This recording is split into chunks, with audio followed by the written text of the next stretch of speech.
Avant que Joseph n'accède au trône, Dieu l'avait préparé d'abord à travers l'esclavage et ensuite la prison.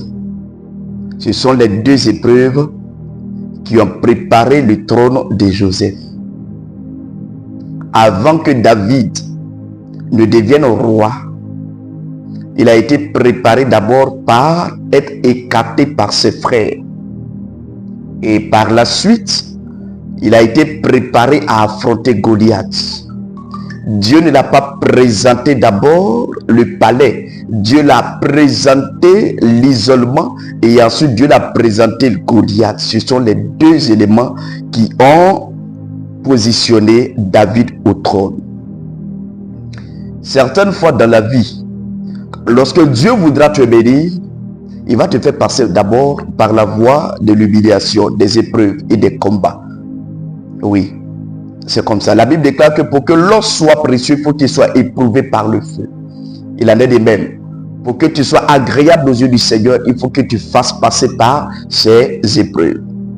Mais Dieu ne t'abandonnera pas, il sera avec toi.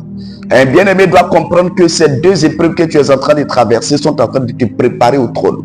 Ces difficultés que tu es en train de traverser sont en train de te préparer à entrer dans ta terre de destinée. Oui, avant qu'Israël n'arrive à posséder la terre promise, Israël devrait affronter non seulement la mer Rouge, mais ensuite il devrait affronter le désert. Oh bien-aimé, est-ce qu'il y a quelqu'un qui est en train de comprendre ce que je suis en train de dire? Toi, tu vois d'abord, tu vois difficulté, mais au-delà des difficultés, Dieu, il voit qu'il est en train de te purifier afin que tu puisses accéder à ton palais. Il est en train de te préparer, yes, afin que tu puisses accéder à ta terre promise. Mais toi, tu vois épreuve, là où Dieu voit solution, toi, tu vois problème. Non. Oh Seigneur, je dis à un bien-aimé, Dieu est en train de te préparer. Il est en train de te préparer. Ne désespère pas, n'abandonne pas. Il est en train de te préparer. Alors tiens bon. J'aimerais dire à un bien-aimé, à toutes ces personnes qui sont sur la montagne sainte, aujourd'hui à 18h, vous allez prendre un petit repas, un repas léger. Prenez un repas léger, d'accord? Un repas léger. Il y a plusieurs personnes qui n'ont jamais jeûné, mais qui ont voulu aller à ces 3 jours de jeûne. Alléluia. Le plus important n'est pas la privation.